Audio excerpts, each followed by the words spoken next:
ابھی آپ کے سامنے جناب محمد حیدر رضوی صاحب اکاؤنٹنٹ درگاہ حضرت عباس کمیٹی درگاہ حضرت عباس علیہ السلام کا احسان پیش فرما رہے تھے۔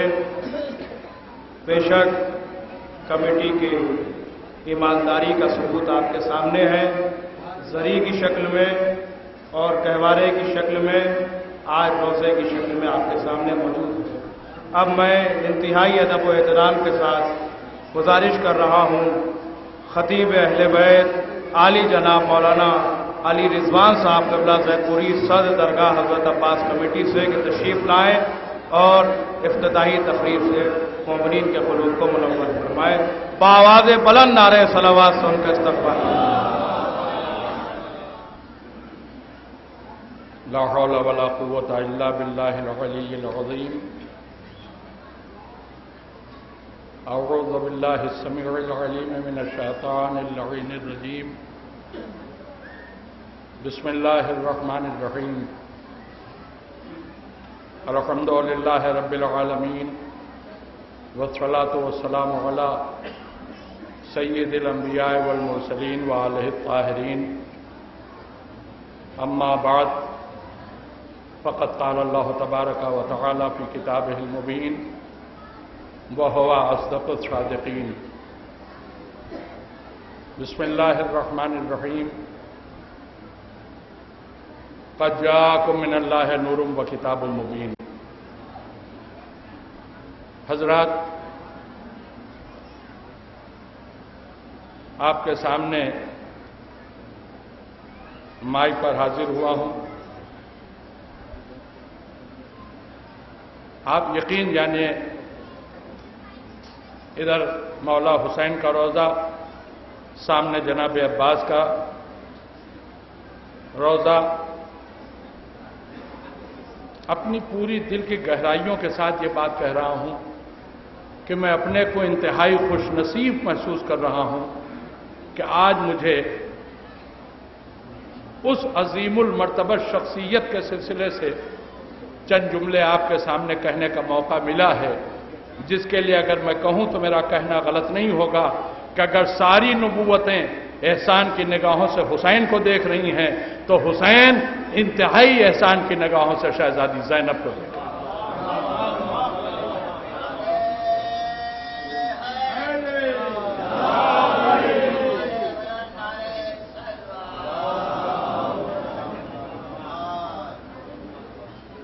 بہت ہی مختصر لفظوں میں فقط چند منٹ دیکھیں، پورا خانوادہ رسالت کسی انسان کی زبان میں دم نہیں جو اس کی مدح کا حق ادا کر سکے۔ ایسے افراد، ایسی باعظمت شخصیتیں، ایسے باکمال لوگ نہ ان سے پہلے چشم فلک نے کبھی دیکھے، نہ آج تک دیکھے ہیں، نہ قیامت تک دیکھے جانے کا کوئی امکان ہے۔ تو یوں تو پورا خانوادے کی ہر فرد آفتاب فضیلت ہے، لیکن خصوصیت کے ساتھ میں اپنی شہزادی جناب زینب سلام اللہ علیہا کا نام لے رہا ہوں۔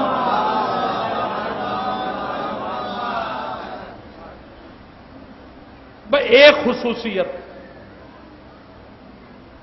جس کے بعد ہر صاحب نظر اس بات کو محسوس کرے گا کتنی عظیم المرتبت ہے میری شہزادی۔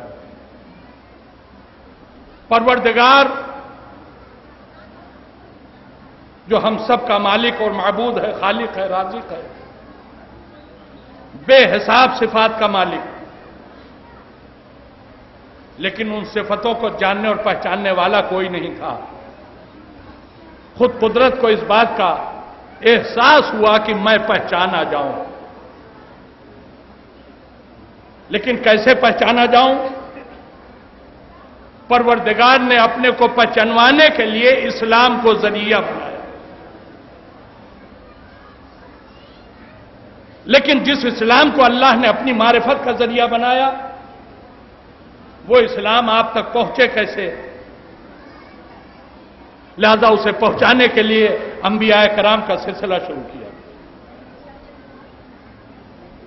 1,23,999 انبیاء اس اسلام کو آپ کے درمیان میں لے کر آئے جو معرفت الہی کا ذریعہ تھا. لیکن اب قرآن مجید کی ایک آیت ہے جس نے اس بات کا یقین دلایا کہ یہ انبیاء کچھ نہ ہوتے اگر میرا نبی نہ ہوتا. قرآن مجید میں ایک آیت ہے جسے آیہ میثاق کہتے ہیں. میں اپنے بزرگوں کو اور ان علماء کو نہیں بتا رہا ہوں اس لیے کہ انہی سے تو میں نے سیکھا ہے. میں اپنے بچوں کو بتا رہا ہوں. میثاق یعنی وعدہ. آیہ میثاق یعنی وہ آیت جس میں پروردگار نے اپنے تمام نبیوں سے نبی آخر اپنے حبیب حضرت محمد مصطفیٰ صلی اللہ علیہ وآلہ وسلم کی کلمہ پڑھنے اور ان کی مدد و نصرت کرنے کا وعدہ لیا ہے. وہ آیت کا فقط ایک جز پوری آیت نہیں سناؤں گا اس لیے کہ جتنے سے میرا مقصد حل ہو جائے وہ اتنا سنا رہا ہوں آپ کو. بسم اللہ الرحمن الرحیم. وَإِذْ أَخَذَ اللَّهُ مِيثَاقَ النَّبِيِّينَ لَمَا آتَيْتُكُم مِّن كِتَابٍ وَحِكْمَةٍ ثُمَّ جَاءَكُمْ رَسُولٌ مُصَدِّقٌ لِّمَا مَعَكُمْ. بس آیت ختم نہیں ہوئی. میرے مطلب کا جتنا حصہ تھا وہ ختم ہو گیا. اللہ اپنے حبیب سے خطاب کر رہے ہیں میرے حبیب یاد کیجئے اس وقت کو جب ہم نے اپنے سارے نبیوں سے میثاق لیا, وعدہ لیا کہ میرے نبیوں ہم نے تمہیں جو کتاب و حکمت میں سے علم دیا ہے, ایک ہمارا نبی آئے گا جو تمہارے اس علم کی بھی تصدیق کرے گا, تمہاری نبوت کی بھی گواہی دے گا. دیکھیں آپ سب جانتے ہیں گواہی مدعی کے دعوے کو ثابت کرنے کے لیے ہوتی ہے. اللہ نے اپنے حبیب کو سارے نبیوں کا گواہ بنایا صرف اس لیے تاکہ نبیوں کی نبوت ثابت ہو جائے. اسلام اللہ کی معرفت کا ذریعہ تھا. اس اسلام کو لانے والے یہ انبیاء تھے, مگر ان انبیاء کی کوئی حیثیت نہ ہوتی اگر میرا نبی نبیوں کی گواہی نہ دیتا. اس کا مطلب یہ ہوا کہ آدم ہو, چاہے نوح ہو, چاہے ابراہیم ہو, چاہے موسیٰ ہو, چاہے عیسیٰ ہو, یہ سب اس اسلام کو لے کر ضرور آئے جو معرفت الہی کا ذریعہ تھا, مگر ان کی اپنی شخصیت کی کوئی حیثیت نہ ہوتی اگر میرے نبی نے ان کی گواہی نہ دی ہوتی. اب یہ اور بات ہے کہ سارے نبیوں کو گواہی کے لیے محمد کی ضرورت ہے, مگر محمد کو گواہی کے لیے علی کی ضرورت ہے.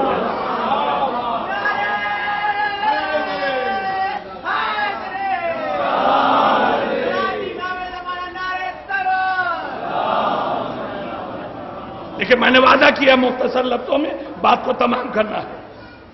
تو میرا نبی ان سارے نبیوں کی نبوت کی گواہی دینے بھی آیا اور جو کام ان نبیوں سے رہ گیا تھا اسے بھی پورا کرنا تھا. اسے فقط 23 سال کی تبلیغی زندگی میں میرے نبی نے اس کام کو پورا کر دیا, اور جب پورا کر دیا تو پھر آیہ اکمال اللہ کی طرف سے آئی. الیوم اکملت لکم دینکم واتممت علیکم نعمتی ورضیت لکم اسلام دینا. دین مکمل ہو گیا, تعمیر قصر اسلامی مکمل ہو گئی. بھائی متوجہ ہیں نا آپ, دین مکمل ہو گیا, تعمیر قصر اسلامی مکمل ہو گئی, مگر یہ قصر اسلامی دشمنوں کے حملوں سے محفوظ کیسے رہے؟ اب ضرورت اس بات کی تھی میرے دوستو, اس ضرورت کو پورا کرنے کے لیے اسی خانوادے سے ایک شخصیت اٹھی جس کا نام حسین ہے. اس قصر اسلامی کی حفاظت کے لیے میرا مولا حسین اٹھا. اب آپ محسوس کر رہے ہیں اللہ کو پہچانوانا تھا, اس پہچانوانے کا ذریعہ بنا اسلام. اسلام کو دنیا تک پہنچانا تھا, اسے پہنچانے کا ذریعہ بنے انبیاء. انبیاء اسلام کو پہنچانے والے, مگر ان انبیاء کے وجود کو پہچانوانے کے لیے ضرورت تھی میرے نبی کی. میرا نبی آیا اور میرے نبی نے اپنی ساری خدمتوں سے, اپنے سارے کمال کے ساتھ, اپنی پوری عظمتوں کے ساتھ اس اسلام کے قصر کو شاندار طریقے سے تیار کر دیا. لیکن اب جب اس کی حفاظت کی بات آئی تو اسے حسین نے بڑھ کر بچایا, محفوظ رکھا اور قیامت تک کے لیے محفوظ کر دیا. اب وہ جملہ سنیے جو میں اپنی شہزادی زینب کے لیے کہنا چاہتا ہوں اور جس کے لیے میں نے اتنا آپ کا وقت لیا اور آپ کو زحمت دی. اللہ کو پہچانوانے کے لیے جس کی ضرورت تھی اسے اسلام کہتے ہیں. اسلام کو پہنچانے کے لیے جن کی ضرورت تھی انہیں انبیاء کہتے ہیں. انبیاء کو اپنے منصب کی حفاظت کے لیے جس کی گواہی کی ضرورت تھی اسے محمد کہتے ہیں. محمد کو اپنی محنتوں کو بچانے کے کے لیے جس کی ضرورت تھی اسے حسین کہتے ہیں، اور حسین کو اپنی حسینیت کی حفاظت کے لیے جس کی ضرورت تھی اسے زینب کہتے ہیں۔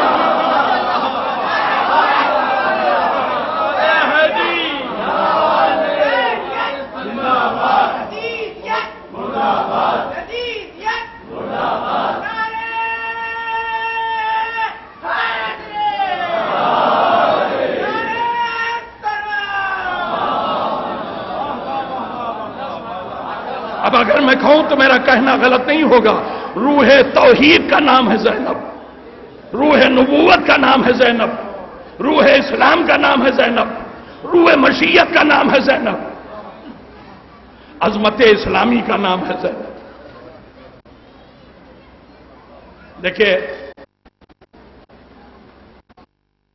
ہماری درگاہ کمیٹی کی جو مختصر سے وقت کی کارکردگی ہے، جناب رضوی صاحب اسے آپ کے سامنے پیش کر چکے، اب اسے دہرانا مقصود نہیں ہے۔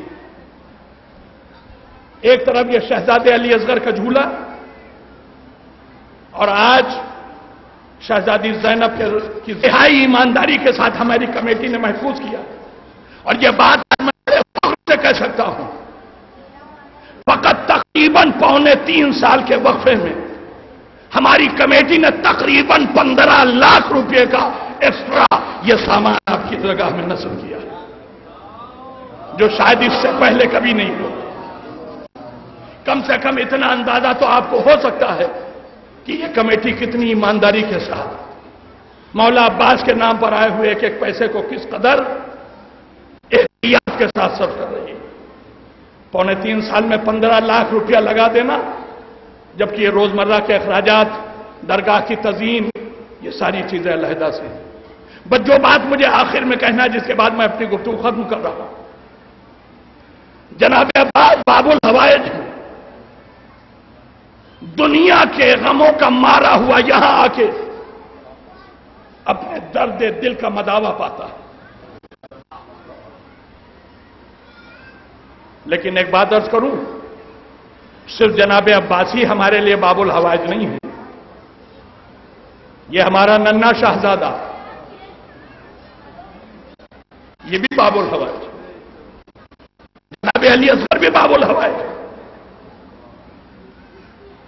اب دعا دیجیے آپ ہماری کمیٹی کو، ایک طرف باب الحوائج جناب عباس ہے، ایک طرف باب الحوائج جناب علی اصغر ہے، درمیان میں آج شہزادی زینب کی ذریعہ رکھی جائے گی۔ شہزادی زینب جو جناب عباس کے لیے بھی محترم ہے، اور اتنی محترم ہے کہ بھائی ہونے کے باوجود میرے آقا نے کبھی شہزادی کو بہن نہیں کہا، ہمیشہ شہزادی کہا ہے، اپنے کو غلام کہا ہے۔ تو جناب عباس کے لیے بھی محترم ہے جناب زینب، اور شہزادے علی اصغر کی بھی پھوپھی ہے۔ دو باب الحوائجوں کے درمیان میں آج جناب زینب کی ذریعہ رکھ کر لکھنؤ کے شیعوں کو ہماری کمیٹی نے ایک موقع دیا ہے۔ تمہیں عباس سے مانگنا ہو زینب کا وسیلہ دے کے مانگو، علی اصغر سے مانگنا ہو زینب کا وسیلہ دے کے مانگو۔ کون ہے ایسا جو اس در پر آنے کے بعد اب اپنی مراد نہ پا سکے؟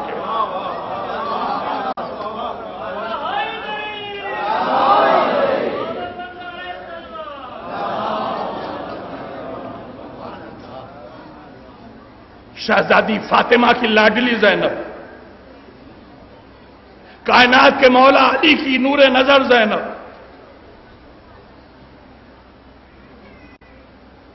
ایسے بعظمت یہ دو نام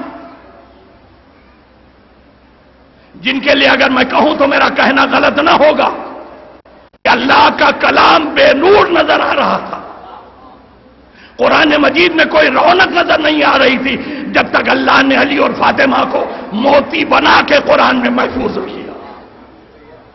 مرج البحرین یلتقیان بینہما برزخ لا یبغیان،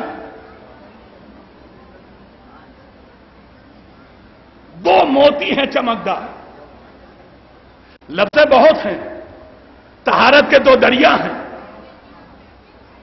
عظمتوں کے دو پہاڑ ہیں، نور کے دو سورج ہیں جنہیں اللہ نے قرآن کی زینت بنایا ہے۔